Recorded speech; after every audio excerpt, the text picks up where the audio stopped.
안녕하셨습니까? 함께 깨치고 함께 성장하는 원더풀 인생 후반전의 파파홍입니다. 핑계 없는 무덤 없다지만 불륜 이유도 제각각입니다.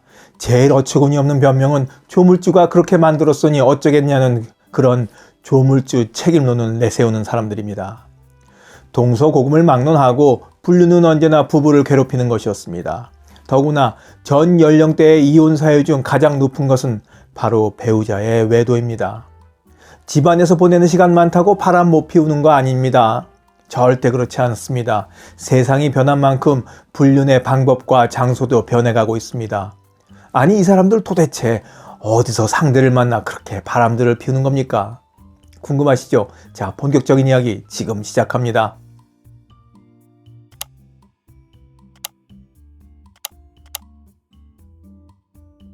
도대체 어디서부터 외도일까요? 여러분은 그 경계선을 알고 계십니까? 대개 남자들은 상대 여성과 잠을 자야 외도라고 생각하는 반면 아내들은 마음이 흔들려도 외도이고 몰래 카톡을 주고받거나 SNS로 메시지를 주고받는 것에서부터 외도라고 여깁니다. 그래서 바람핀 배우자를 채근할 때도 남편은 그놈하고 잤어? 잔 거 맞아? 뭐 이러면서 합체 여부를 확인하려고 애쓰지만 아내는 그 여자를 사랑하는지를 무엇보다 확인하고 싶어 합니다. 이게 다 아내와 남편이 갖고 있는 외도에 대한 기준이 달라서 물어보는 질문도 다르게 나오는 겁니다.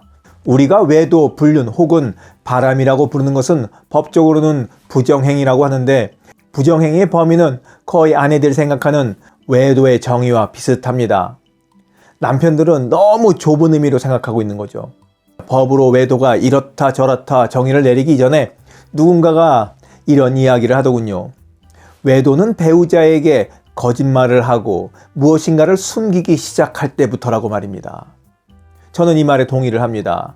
본인도 나쁜 짓인 것을 알고 있으니 배우자에게 숨기는 거 아니겠습니까? 그게 뭐 카톡이든 SNS든 말입니다. 그때부터 외도인 거 맞습니다. 그렇게 보셔야 됩니다. 아내와 남편 사이에 또 다른 점이 있습니다. 남자들은 대체로 성매매하는 것을 외도로 카운팅하지 않는다는 겁니다. 그래서 아내에게 발각되면 아무런 죄책감도 없이 이거 돈 주고 한 거야 이러면서 퉁치고 넘어가려 하죠. 불법인데다가 이것도 외도 맞습니다. 외도를 하냐 안 하냐를 떠나서 일단 우리 개념부터 잘 잡고 살아야겠습니다. 그런데 아내분들도 분명하게 이해하셔야 할 것이 있습니다. 갱년기를 지나면서 자신이 남편과의 합체에 관심이 없어진다고 해서 남편을 그냥 방치시키면 안 된다는 겁니다. 어느 아내분은 성가시게 구는 남편에게 귀찮게 굴지 말고 그냥 밖에 나가서 돈 주고 하라고 이렇게 소리를 쳤습니다. 이게 무슨 소리야 하던 남편도 아내가 이런 말을 몇 차례에 걸쳐서 계속하자 정말로 성매매를 버젓이 하고 다니는 경우가 있었습니다. 더 가관인 것은 하고 나서 부인한테 와서 이런 얘기를 해요. 오늘은 어떤 여자랑 잤다. 지난번에는 어떤 여자랑 잤다. 뭐 이러면서 말입니다. 아내가 하라고 그랬으니까 남편도 아주 당당하게 얘기하는 거죠. 아이고, 둘 다 철없기는 마찬가지입니다. 남편도 아내도 상대 배우자에 대한 성적 본능과 욕망에 무지하거나 알면서도 내 몸 귀찮다고 모른 채 하면 결국엔 부부 사이에 탈이 나기 마련입니다. 자, 이쯤 해서 바람피는 대상을 어디서 만나는지 한번 살펴보기로 하겠습니다. 하여튼 잘도 만나요. 그죠? 불륜이 많이 일어나는 장소 구분에도 이젠 정통파가 있고 떠오르는 샛별, 언더독이랄까 신흥 강자가 있습니다. 자, 일단 정통파부터 알아보죠. 여러분들도 잘 아시다시피 산악회 같은 동호회 모임이 첫 손가락에 뽑힙니다. 자전거 모임, 마라톤 모임, 테니스 모임 등 여러 사람이 모이는 특징과 함께 자연으로 나가는 곳, 야외로 나가는 곳에서 눈이 많이 맞습니다. 왜? 밖에 나가면 일단 일상에서 벗어나게 되니까 마음도 많이 풀어지게 됩니다. 그러면서 서로 허물없이 대하게 되고 경계심도 풀어지고 이런저런 농담도 주고받으면서 정서적인 교감이 빠르게 일어나기 때문입니다.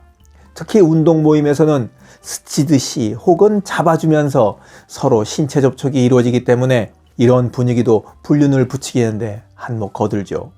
두 번째 정통파는 좁은 공간에서 오랜 시간 함께 일하는 환경 속에서 자주 마주치는 사이에 불륜이 일어나게 됩니다. 그렇습니다. 사내 불륜이 그렇죠. 근무 시간에 바쁘고 야근 많아서 서로 오래도록 접할 수 있는 근무 환경 딱 좋습니다. 어디가 먼저 떠오르세요? 병원이 그 대표적인 예겠습니다. 그래서 동료 의사끼리 또는 의사와 간호사끼리도 불륜이 많이 있습니다. 백화점 직원들끼리도 불륜이 꽤 많죠. 밤늦도록 남아서 재고 정리하고 계산하고 이러는 사이에 남녀 직원이 벽이 허물어지기 시작합니다. 세 번째 정통파는 뭐니 해도 동창회가 빠질 수 없습니다. 여러분들 친구 중에서도 동창회에서 바람난 케이스 꽤 있죠. 어릴 적 마음에 품었던 첫사랑을 중년이 되어 동창회에서 다시 만나 못 이룬 애절한 사랑의 불길을 다시 당기게 됩니다. 마치 자신들이 영화 속 주인공처럼 이루지 못하는 사랑에 가슴 아픈 비련의 주인공이 된 것 같은 착각에 빠지게 됩니다. 이 로맨스 어떡합니까? 구실도 좋은 것이 동창회 갔다 온다고 하면 다른 날은 몰라도 그날만큼은 좀 늦게 들어가도 양해가 되는 분위기니까 시간적 여유가 있는 만큼 불륜도 오래 지속될 수 있습니다. 네 번째 정통파는 강습에서 일어납니다. 동호회하고는 비슷한 듯 조금 차이가 있습니다. 일테면 수영 강습, 골프 강습 등과 같이 무언가를 배우러 다니다가 강사와 눈이 맞아 바람이 나는 경우입니다. 주로 아내들이 외도를 하는 경로인데 자녀들의 가외 선생님과도 바람이 나는 경우도 있습니다. 또 다른 경로가 있다면 같은 모임 친구의 꼬임에 이끌려 이성을 접할 수 있는 라이브 카페에 가거나 예전 중고생 때처럼 연애하는 친구가 새끼를 쳐서 이성 친구들을 만나도록 주선하는 경우가 그렇습니다. 하여튼 어리나 나이 드나 친구 잘 사귀어야 합니다. 자, 이제부터 신흥불륜 장소를 한번 알아볼까요? 시대가 시대니만큼 신흥불륜 장소의 첫 번째는 온라인입니다. 바로 카톡 오픈 채팅방이 되겠습니다.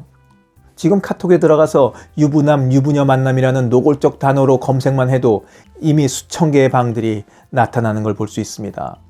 지역별로도 잘 나눠져 있기까지 합니다. 이런 단톡방은 명백하게 유부남, 유부녀들이 불륜을 저지르기 위해서 만든 곳입니다. 그러다 보니 진행도 빠르고 손쉬운 면도 없지 않아 있겠습니다.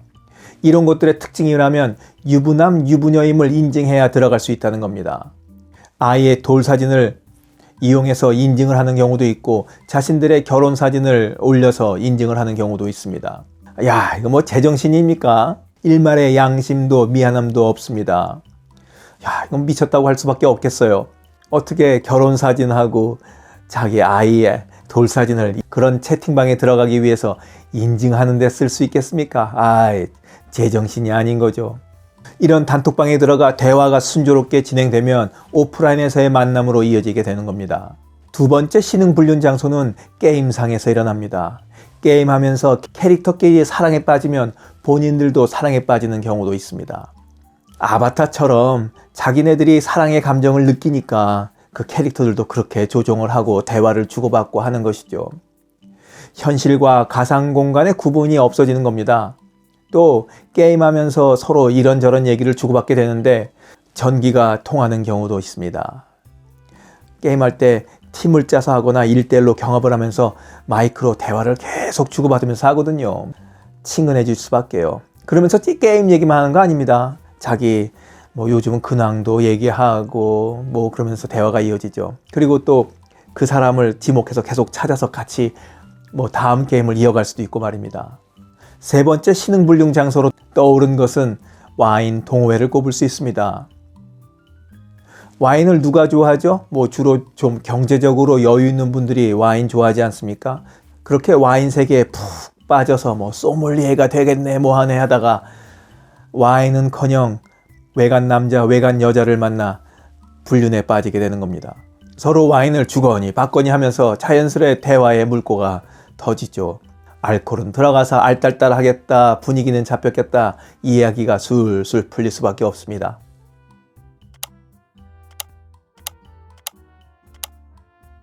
사실 이런 데에서만 불륜이 일어나는 것은 아니죠. 대표적인 몇 곳만 꼽았을 뿐이지만 사람 모여있는 곳에는 늘 불륜이 일어나기 마련입니다. 그래서 배우자가 어디 나간다면 불안해지십니까? 결혼 생활이 재밌고 부부의 친밀감이 높으면 제 아무리 불륜 장소가 많다 한들 다른 사람들에게 눈길조차 주지 않게 됩니다. 아내랑 같이 있고 말이 잘 통하고 아내와 하는 합체가 제일 재밌는데 그걸 또 누구한테 힘들여서 그거를 하게 되겠습니까? 그러니 어디를 못 가게 할 것이 아니라, 어디를 간다고 불안해할 것이 아니라 부부 사이를 좋게 유지하는 것이 제일 좋은 불륜 방지책이고 예방책이라는 것을 잊지 마시기 바라면서 오늘 이야기 끝맺도록 하겠습니다. 원더풀 인생 후반년에 부부 이야기는 계속됩니다. 감사합니다. 하루를 충만하게 살아가는 좋은 사람들이 모여있는 곳이 있습니다. 바로 지난 3월 5일에 문을 연 실버들의 전성시대 네이버 카페입니다. 서로를 격려하고 응원해주는 넓은 마음과 나와 다른 생각을 지닌 사람까지 포용할 수 있는 열린 마음을 갖고 계시다면 실버들의 전성시대에 가입하시기 바랍니다. 댓글란 맨 위에 적어놓은 링크를 누르시면 가입할 수 있습니다. 아주 쉬워요.